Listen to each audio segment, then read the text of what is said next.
Bueno, buenas tardes para acá, para Argentina. Acá son las 5 de la tarde. Aquí, estamos para Comité por el Póker, un programa que va a ser de, que vamos a hablar de póker, de todo lo que conlleva el póker. Eh, Va a salir en Argentina y a través de la red a nivel internacional. Por eso tenemos el gusto de tener con nosotros como coaching en el segmento que tenemos de coaching del programa, a Rodrigo Litani. Eh, los dejo con él para que se presente, haga una breve reseña de, de, de lo que hace y después volvemos al tema. Bueno, pues mi nombre es Lizani, llevo trabajando desde 2015 de manera profesional como mentor de jugadores profesionales de póker, de traders y de gamers. He tenido la suerte de trabajar con más de 700 personas a lo largo de todo el globo. Uh-huh.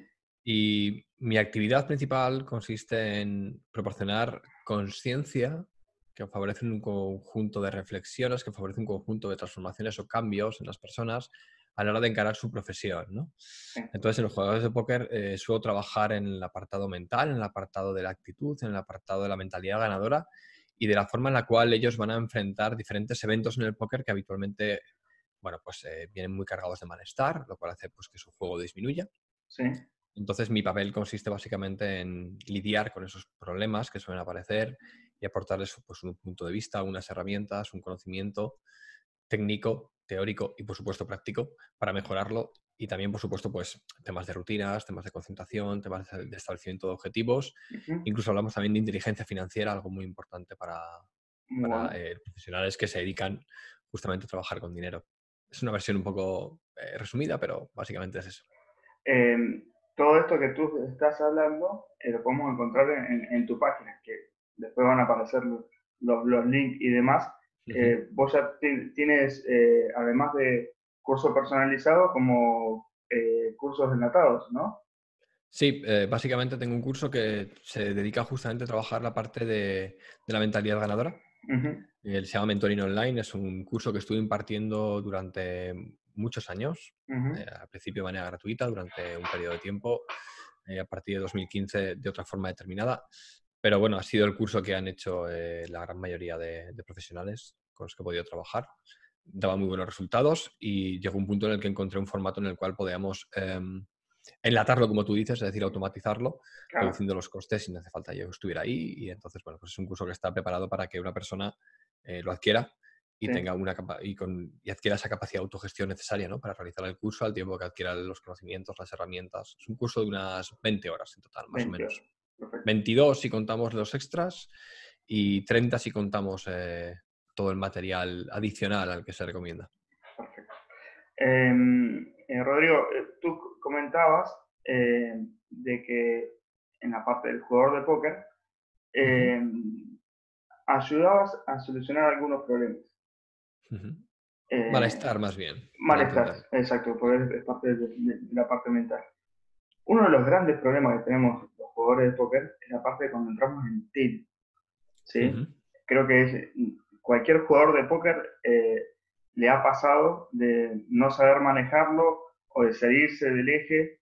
Eh, eh, a ver, cuéntanos algo sobre tu experiencia sobre eso. A ver, primero definamos qué es tilt, ¿vale? El tilt es cualquier Perfecto. estado emocional que básicamente te bloquea, ¿de acuerdo?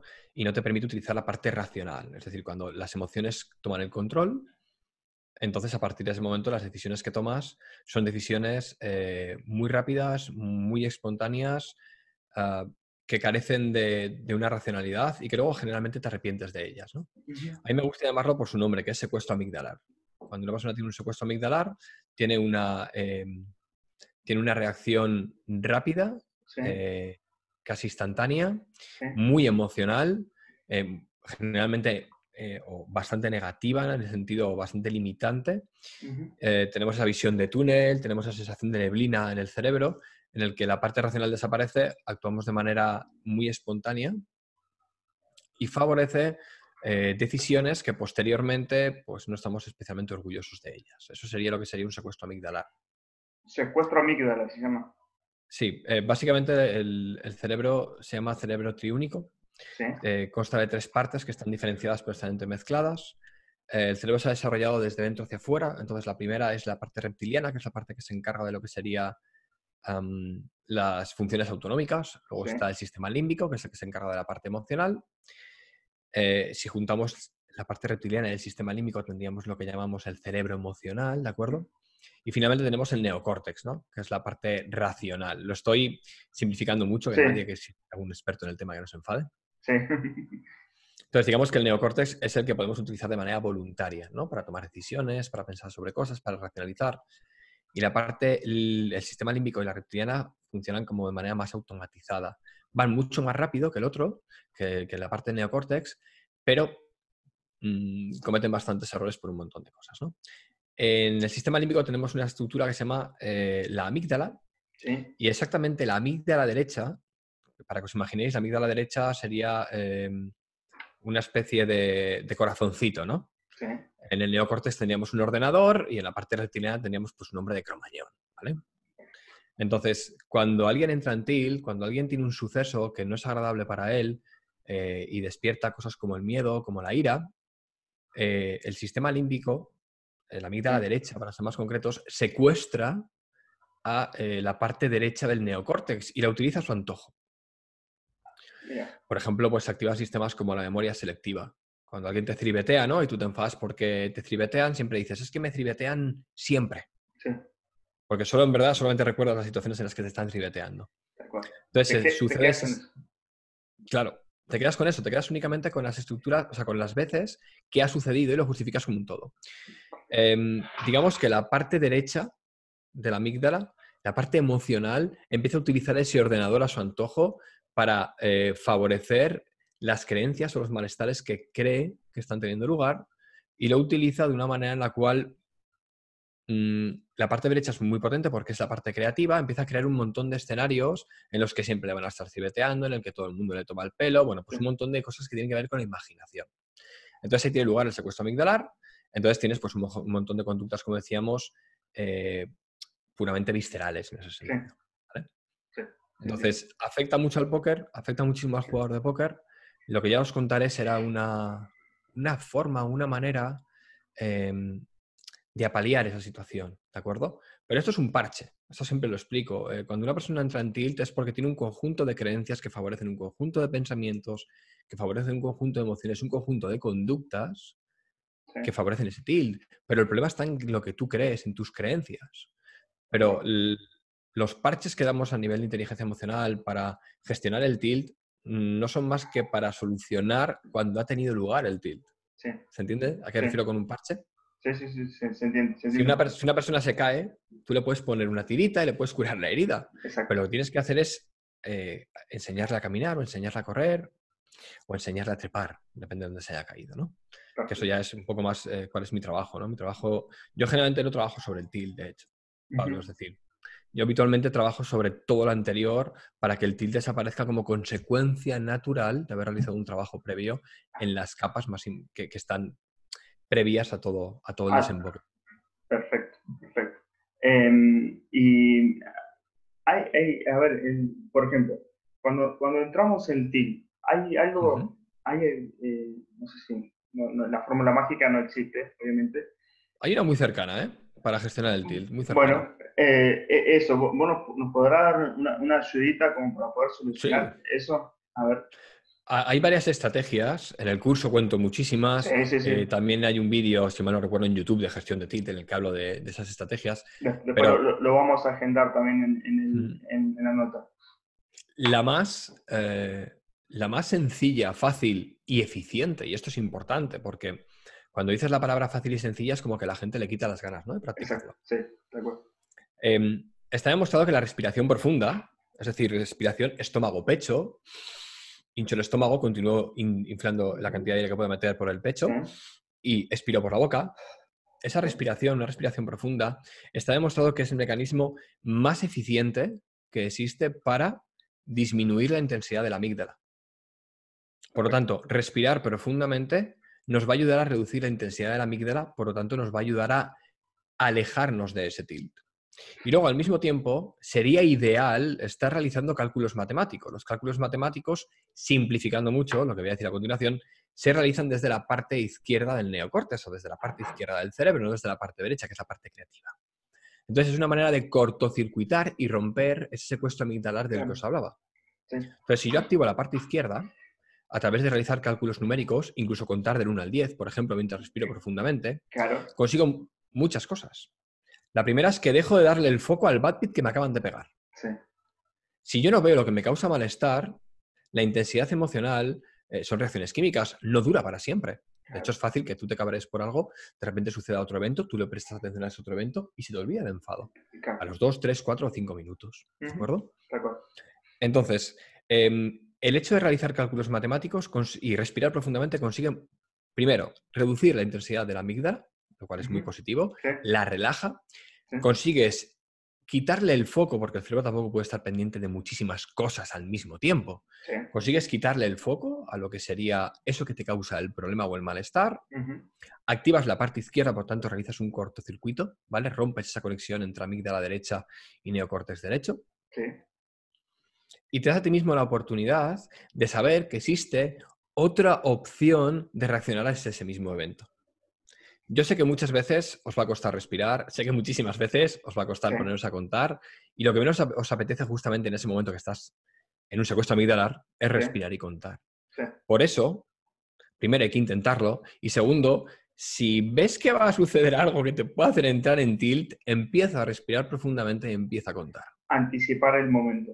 Sí, porque cuando estamos en una situación de secuestro amigdalar, hay que ser muy valiente para querer respirar y querer contar. Sí. Si tienes una rutina y estás acostumbrado a hacerlo siempre que pasa un evento negativo, al final lo harás sin ningún problema, lo harás de manera instintiva, ¿vale? Pero al principio cuesta, porque lo que menos te apetece cuando estás enfadado es relajarte. De hecho, tú lo que quieres es caña, es gresca, por eso te pones a meter olins, por eso te pones a buscar, ¿no? Justificar ese tilt de alguna manera. Sí, se entiende. Entonces yo recomiendo siempre utilizarlo antes, previamente, por un lado, acostumbrarse a hacerlo, practicar mentalmente escenarios en los que entres en tilt y respirar haciendo tus cálculos matemáticos y luego, en medida de lo posible, ponerlo en práctica. Y si alguien cree que esto es que no le va a ser útil, probarlo. Probarlo porque os puedo asegurar que es bastante potente. Y el simple hecho de que no te apetezca sonreír, ponerte a respirar y hacer cálculos matemáticos es un indicio de que a lo mejor tiene utilidad. Exacto. Muy bueno. Rodrigo, aunque no lo creas, yo tengo controlando acá, ya llevamos 11 minutos hablando sobre esto. ¿Sí? La idea nuestra, ¿sí?, es hacer un bloque entre 12 y 15 minutos. Por una cuestión también de atención. Sí, por supuesto. De las personas, porque el foco de atención, ¿en cuánto está medido? Depende de muchos factores. El de concentración, el umbral de concentración es de 30 a 40 minutos. Exacto. Pero si os dais cuenta, casi todas las series duran 23, 24 minutos con opening y ending. Exacto, tal cual.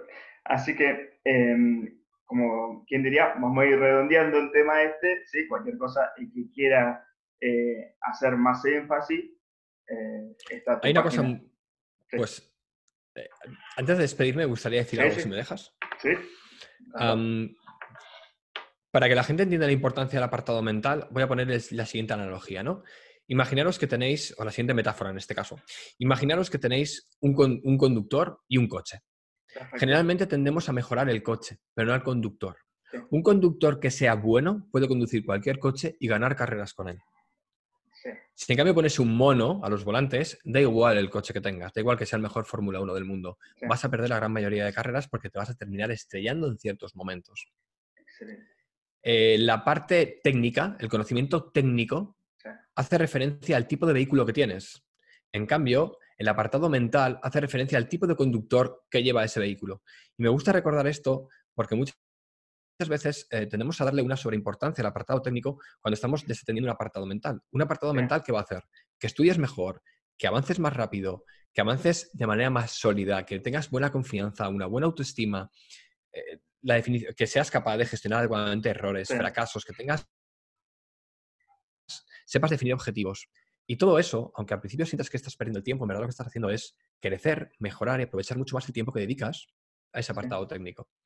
Porque al fin y al cabo, mejorar el piloto es una cuestión de actitud. sí, tal cual, Así tal que para cual. mí es muy importante esto porque no podría decirte, Pablo, cuál es la mejor parte. Es decir, creo que las dos partes son importantes, pero si tuviera que mejorar una, sin duda sería la parte mental. ¿Por qué? Porque no solo te sirve para el póker, te Sí, sirve para cualquier ámbito de tu vida. perfecto. Rodrigo, la verdad que estoy emocionado por tenerte a mi lado, por poder charlar unos minutos contigo, porque, Un placerazo. porque tú nos des tu tiempo para poder eh, hacer crecer este proyecto que estamos con Matías Cesari, estamos poniéndole muchas ganas y yo creo que cuando se hace algo con ganas y con pasión, eh, tendría que ir bien. Vamos a ver después, a mediado del tiempo, qué pasaría.